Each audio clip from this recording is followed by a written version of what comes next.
Hello everyone and welcome to a podcast from the Joint Public Issues team. This is 10 minutes on an Essentials Guarantee. Joining me today is my colleague Hannah. Hello. Hi Hannah, it's good to be talking to you today. And I'm Rue. And we've got a subject today called the Essentials Guarantee. Just in a sentence or two, Hannah, just help us to understand what exactly are you talking about when you say an Essentials Guarantee? So JPIT's denominations are involved with a campaign calling for the social security system, so benefits, universal credit, to ensure that nobody goes without the essentials they need to get by in life. At the moment, universal credit isn't currently based on an objective calculation of what things cost, the things that we need in the day-to-day. And so we're asking for an essentials guarantee that embeds in our social security system the principle that at a minimum, universal credit should stop people going without the essentials. So that would look like enforcing an objective calculation of what the essentials cost that would be done on an annual basis for the adults in a household.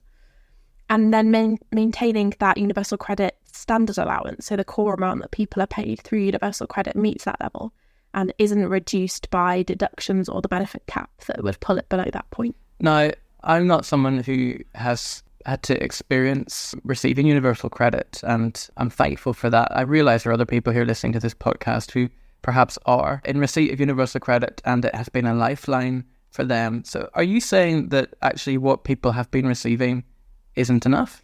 Yeah, so currently benefit levels are basically the end result of kind of a historical sequence of events, and that might be successive rate changes, based on inflation, welfare reforms, political assessments of how much we can afford to spend on the welfare system.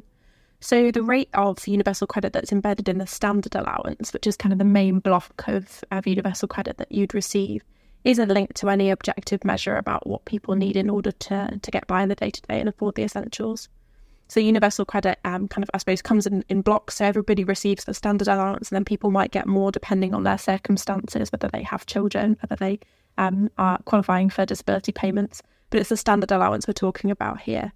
At the moment, the universal credit standard allowance for a single person is £85 a week. But what we're looking at through the Essentials Guarantee is a minimum that would need to be is £120 a week in order for somebody to afford the essentials. So there's quite a big gap at the moment between what people are receiving and actually what charities are calculating as the needed amount to afford the essentials. That's a huge shortfall. That's £35 a week less than people need to actually live. That seems absolutely crazy that we would perpetuate a system like that, which is really undervaluing people as well and undervaluing their rights to live in a way which is appropriate. And you're not even saying, a way that's extravagant, just in a way that is by just receiving the essentials. So what kind of essentials are you talking about here? So the main categories within kind of how we're calculating what the essentials would mean would be food and non-alcoholic drinks, electricity and gas, water, clothes and shoes, communications tools, that might include your phone, internet, postage, travel, and then all of the extra bits like toiletries, cleaning materials, trip to the hairdresser, those sort of essentials, the kind of core things that fall into that gap. We're not looking at housing cost or council tax. That would come separately. So we're looking at the kind of day-to-day spending here. Why then did these people who are running the Essentials Guarantee, why do they think they know better than the government? I mean, hasn't the government done its homework already on this? So it's the Joseph Rowntree Foundation and the Trussell Trust who are behind the Essentials Guarantee campaign, along with a whole group of charities and organisations who are supporting them.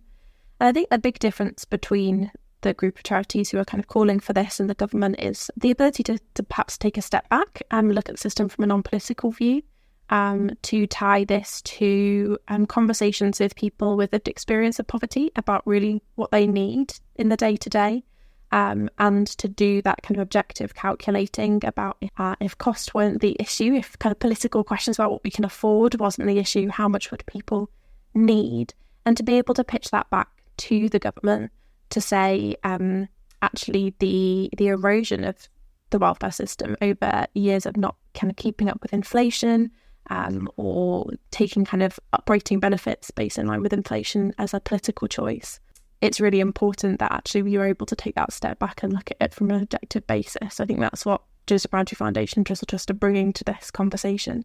I'm really almost holding up that mirror against what the political choices from the government have been, in order to say we can and we should be doing better than this. Some people might argue, though, and say that, there's been an erosion in the provision for people who are experiencing poverty. But haven't we got other organisations in the UK, like Trussell Trust, for instance, who help support half the food banks that we have in the UK? Isn't that what they're for? To support those who are in need of food and toiletries, and we have food pantries and so on available around the country for people. Why should the government be changing their policy?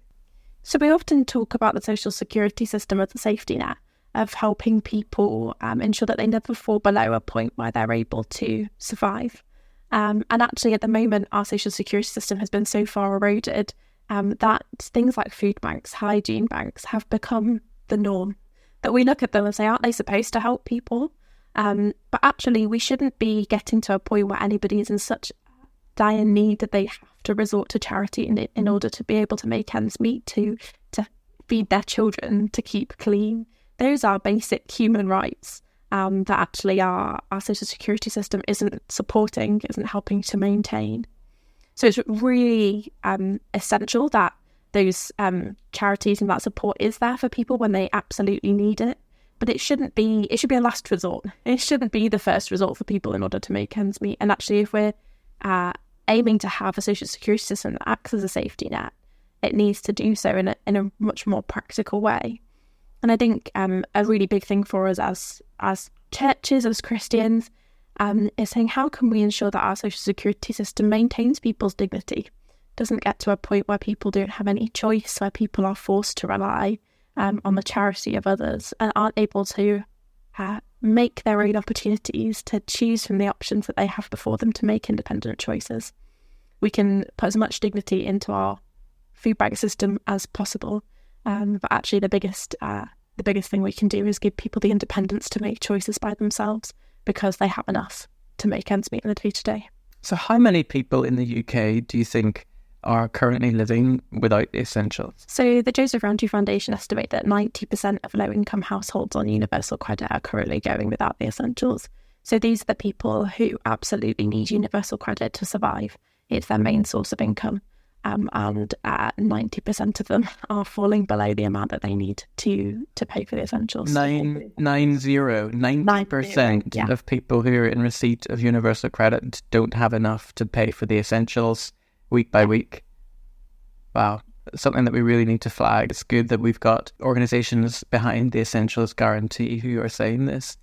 What do you think we could be doing to support this Essentials Guarantee? Is this something that churches would be able to get behind, or individuals? What would be the best way for us to try and do something? Yeah, absolutely. So we're at the stage of the campaign where raising its profile is really important.